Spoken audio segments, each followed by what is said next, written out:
안녕하세요. 당신의 미래가 궁금해 당미국입니다.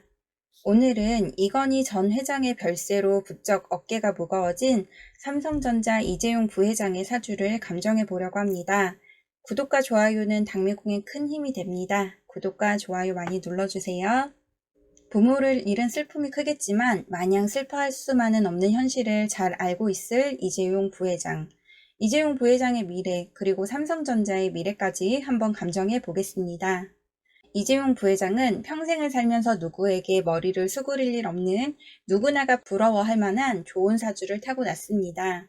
사주를 감정하지 않아도 너무 당연한 사실이긴 하죠. 많은 이들이 우러러보고 따르게 되는 한마디로 큰 별이라 불릴 수 있는 사주입니다. 논리적인 사고를 하고 자존심이 세며 매사 정확하고 확실하게 일을 처리하는 한마디로 우유부단함과는 거리가 먼 사람입니다. 반면 융통성 지구력이 부족해 하던 일을 중도에 그만두게 되는 일이 생길 수 있겠네요. 눈치도 빠르며 정직합니다. 통솔력도 있으며 아량까지 넓어 아랫사람이 잘못을 저질러도 쉽게 용서하는 모습을 보일 것입니다. 하지만 화가 한번 제대로 나면 아주 길을 꺾어버릴 정도로 무섭게 화를 내기 때문에 쉽게 봐서는 안 됩니다. 특히 직장에서 아주 불같은 면을 많이 보이게 될 것으로 보입니다. 사주에도 나와 있듯이 이재용 부회장은 한 가지 일만 할 수 있는 사주가 아닙니다. 이것저것 한 번에 많은 일을 해야 하는 상황에 놓이는 일이 많은 사주이며 또 그러한 일을 해낼 수 있는 능력도 타고났습니다. 앞서 정직하다고 말씀드렸는데요. 이재용 부회장은 매사에 약속이나 법을 잘 지키려고 하는 성향이 강합니다만 아이러니하게도 법적으로 논하게 되는 일이 많이 있겠습니다. 현재도 국정농단 재판 중에 있죠. 사주를 감정해보면 법적 싸움, 법적 분쟁 등으로 인한 고충이 많이 따르겠으며 이러한 법적 분쟁은 항상 나의 발목을 잡는 듯한 고통을 주는 일이 되겠네요. 그럼 이러한 법적 분쟁은 언제까지 계속될까요? 안타깝게도 이러한 분쟁은 한시적으로 끝나는 것이 아닙니다. 살면서 앞으로도 계속해서 견뎌내야 하는 일이 되겠으며 그로 인한 고충, 고민이 많이 따르겠습니다. 이재용 부회장은 스트레스 등 특히 건강에 많은 신경을 써야 합니다. 하지만 자신의 건강보단 우선 내 입맛에 맞는 것만 찾을 것으로 보이기 때문에 자기 자신 또 자신을 따르는 수많은 직원들을 위해서라도 건강에 많은 신경을 쓰시길 당부드릴게요. 금전운을 보면 당연히 금전적 어려움은 없지만 오히려 금전에 대한 고충과 고민은 항상 있을 것으로 보입니다. 안정적인 수입, 안정적인 금전에 대한 고민, 고충이 항상 계속 따를 것으로 보이기 때문에 조금은 마음의 여유를 가지고 의연하게 넘길 수 있는 마음가짐이 필요하겠습니다. 이재용 부회장이 이끄는 삼성은 어떻게 될지 궁금하실 겁니다. 이재용 부회장은 회사 직장에 대한 의욕보단 관리자로서의 의욕이 더 강한 것 같네요. 그래서인지 자신의 직책보다는 실질적 관리자로서의 권한에 더욱 힘을 기를 것으로 감정됩니다. 또 아이러니하게도 우두머리로 있지만 직장으로부터 득을 얻기보단 오히려 손해를 많이 보고 고달픈 상황이 계속될 것으로 보이기 때문에 직접 경영을 하기보단 경영을 잘하는 전문 경영인의 손을 빌려 운영을 하는 것이 훨씬 득이 되겠습니다. 경영에서 한 걸음 물러나 자신은 관리자로서의 의무에 집중하는 것이 좋을 것으로 감정되니 이 점은 명심해 주시길 바랄게요.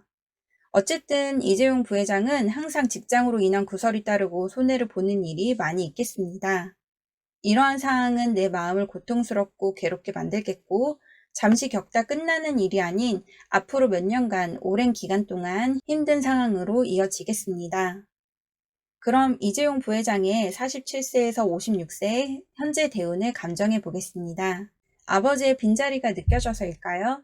한마디로 이재용 부회장의 현재 상태는 직장으로 인한 힘든 시기입니다.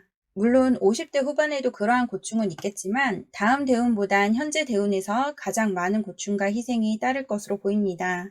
내가 현재 자리를 맡아서 좋은 것보단 오히려 손해를 보고 희생해야 하는 일들이 많겠고 그로 인해 굉장한 스트레스를 받게 되겠습니다. 심할 경우엔 망신을 당하는 등 괴로운 날들이 많이 있을 것으로 보입니다. 또한 그동안 내가 쌓아왔던 것들을 내려놓는 일이 발생할 가능성이 있으니 마음의 우울함, 남들을 향한 의심은 더 높아질 것으로 감정됩니다.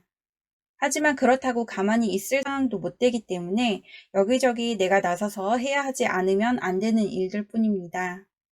이러한 고달픔은 계속 되겠고 몸 여기저기 아픈 곳이 생기겠습니다.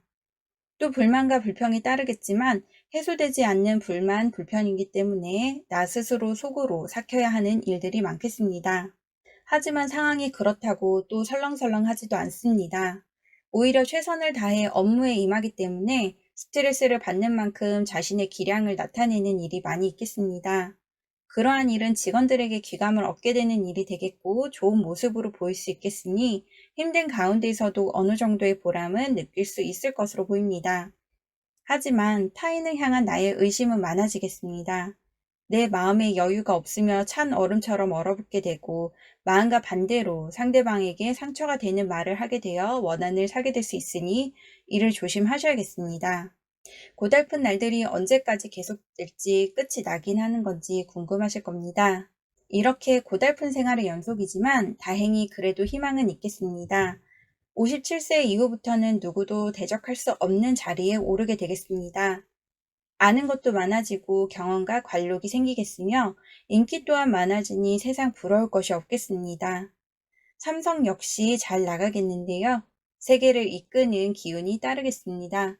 그러니 지금 현재가 너무 고달프고 힘이 들더라도 조금만 더 견디고 버텨줄 것을 당부드릴게요. 그럼 끝으로 이재용 부회장의 2021년 운세를 감정해 보겠습니다. 2021년 역시 이재용 부회장에게 많이 힘든 한 해가 될 것으로 감정됩니다. 전처 혹은 이성과의 교류가 있겠으나 도움보다는 오히려 피해를 받는 일이 생길 수 있으니 가급적 멀리 하는 것이 좋겠습니다. 또 금전적 손해를 보는 일이 있겠고 특히 나의 집이나 건물 등의 권리를 처분당하는 일이 생길 가능성이 있겠습니다. 이렇게 처분당하는 것은 나의 가장 알짜배기라고 할 수 있는 것으로서 치명적으로 느껴질 수 있겠네요. 이러한 일은 2022년 1월쯤 일어날 것으로 보이고 이때가 가장 힘들 수 있으니 이때를 잘 넘겨야 하겠습니다. 또한 남매 혹은 친구와의 다툼이 일어날 가능성이 있으니 이를 주의하셔야겠습니다. 2021년은 내 실속을 채우려고 하기보다는 내가 가지고 있는 것을 지키려는 마음이 필요한 한 해가 되겠습니다. 지금까지 삼성전자 이재용 부회장의 기본 사주 성향 및 현재 대운, 그리고 2021년 새해 운세를 감정해 보았습니다. 지금까지 장미궁이었습니다. 감사합니다.